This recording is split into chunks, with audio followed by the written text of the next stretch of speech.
Salam alaikum, mes frères et sœurs, le sujet des djinns est un grand sujet. Dans des vidéos précédentes, on a déjà parlé des djinns et des détails de leur vie. Il nous reste plusieurs choses à explorer. C'est un sujet fascinant bien sûr. Dans cette vidéo, nous allons parler de détails que la plupart des musulmans ne connaissent pas quand il s'agit des djinns. Combien de temps vivent-ils? Est-ce qu'ils sont enterrés comme nous, les êtres humains, etc. Avant de commencer, merci de consulter notre Patreon et supporter la chaîne. Et n'oubliez pas de faire un like et de s'abonner à la chaîne. Les djinns et les êtres humains partagent plusieurs limitations. Les djinns doivent aussi mourir et retourner à Allah subhanahu wa ta'ala. Selon le noble Coran, les djinns et les êtres humains sont créés pour adorer Allah subhanahu wa ta'ala. Malgré les choses que les djinns et les êtres humains ont en commun, les djinns et les ins mènent des vies vastement différentes. Puisque les djinns ne vivent pas de la même façon que nous, ils ne meurent pas de la même façon que nous. N'oublions pas qu'il existe de nombreux types de djinns. Certains peuvent voler comme des oiseaux, d'autres peuvent nager comme des poissons et d'autres peuvent changer de forme. Al-Bukhari a dit parmi eux, il y a ceux qui meurent après être chassés par des morceaux de météores. Et parmi eux, il y a ceux qui meurent par meurtre, maladie et d'autres causes de mort différentes. Certains d'entre eux meurent en tombant ou en se noyant, etc.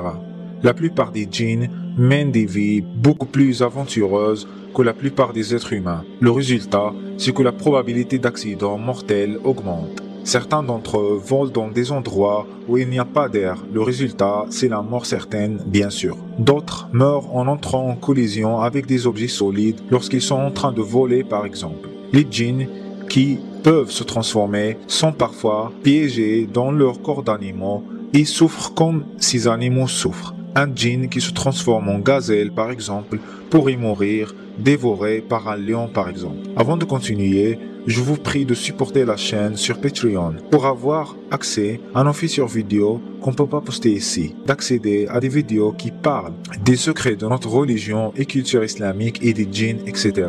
Le lien de notre Patreon sera en bas de la description de cette vidéo. Merci beaucoup. Allah subhanahu wa ta'ala a créé les djinns à partir du feu, ce qui signifie que les djinns ne sont pas enterrés après leur mort. Il n'y a pas de détails sur la façon dont ils se débarrassent des corps des djinns qui meurent. Certains ulama ont spéculé que lorsque les djinns meurent, ils disparaissent et d'autres ont conclu que lorsque les djinns meurent, ils se transforment en cendres, tout simplement parce qu'ils sont créés par Allah subhanahu wa ta'ala à partir du feu. Quant à la durée de vie des djinns, ils mènent une longue vie par rapport aux êtres humains et par rapport aux animaux. Il a été rapporté par certains ulama que les djinns vivent une durée de vie plus longue que les êtres humains.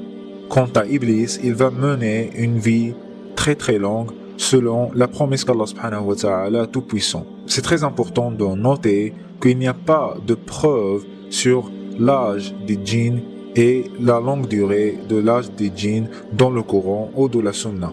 Nous avons beaucoup de hadiths de Rasul Muhammad sallallahu alayhi wa sallam, par exemple. Dans ces hadiths, le prophète Muhammad a dit à ses compagnons.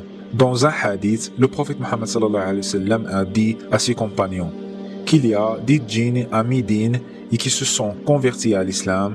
Donc si vous voyez quelque chose d'eux, prévenez-les pendant 3 jours. C'est-à-dire informez-les et s'ils vous apparaissent après cela, tuez-les car ce sont des démons. Iblis voulait vivre une longue vie pour accomplir son but de détourner les fils d'Adam du chemin de l'iman et du chemin d'Allah subhanahu wa ta'ala. Et Allah, dans le Coran, a dit que chaque créature sur terre meurt, y compris les djinns, les anges et les êtres humains et les animaux. Dans le jour de la résurrection, les djinns seront responsables dans cette vie, tout comme les êtres humains.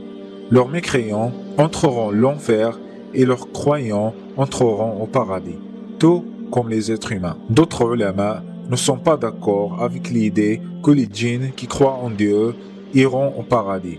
Et ils ont dit qu'ils deviennent de la poussière comme les animaux et qu'ils sont récompensés par l'échappement de l'enfer. La seule chose confirmée, c'est qu'il n'y a aucune contestation que les infidèles des djinns entreront en enfer et souffriront le adab de l'enfer. وَلِمَنْ خَافَ مَقَامَ رَبِّهِ جَنَّتَانِ فَبِأَيِّ آلَاءِ رَبِّكُمَا تُكَذِّبَانِ. Ici, Allah subhanahu wa ta'ala s'adresse à la fois aux djinns et aux êtres humains. Mais le plus grand consensus c'est que les djinns sont responsables comme nous et que les djinns qui désobéissent Allah subhanahu wa ta'ala vont en enfer et que les obéissants parmi eux iront au paradis. Maintenant, on va parler du lubs en arabe, c'est-à-dire la possession. Quand un djinn entre dans le corps d'un être humain, généralement la possession est causée par luxure ou amour. Et c'est pourquoi Rasulullah sallallahu alayhi wa sallam nous dit de ne pas être nu et seul et de ne pas entrer dans les toilettes sans dire A'udhu billahi min al-khubsi wal khaba'ith. Ils peuvent aussi faire cela quand les gens leur font du mal. Par exemple, vous allez aux toilettes et jouez avec de l'eau très chaude sans faire attention. Alors, ils veulent se venger de vous et de vous faire du mal en retour. Et voilà, on a tout entendu des histoires comme ça. Je suis sûr que déjà chacun de vous avait entendu une ou deux histoires de possession, lubs ou mess en arabe. Les djinns ont plus d'ignorance et injustice que les êtres humains. Donc parfois, si vous les brûlez sans vous en rendre compte, ils peuvent se venger de vous, etc. Allah subhanahu wa ta'ala et le prophète Muhammad sallallahu alayhi wa sallam nous ont montré comment se protéger contre les djinns avec les du'a quotidiennes et la prière. Ne jamais interrompre ou complètement quitter votre prière, votre salat. Chers amis, voilà, c'est la fin de notre vidéo. Merci beaucoup pour avoir consulté cette vidéo. N'oubliez pas de faire un like et une subscription à notre chaîne. Activez la cloche est très importante pour pouvoir consulter les vidéos avant tout le monde. Et pourquoi pas consulter le contenu dans notre Patreon pour avoir accès à des histoires islamiques mystérieuses comme les histoires de djinns, etc. Le lien est dans la description. Subhanallah, alhamdulillah et assalamu alaikum.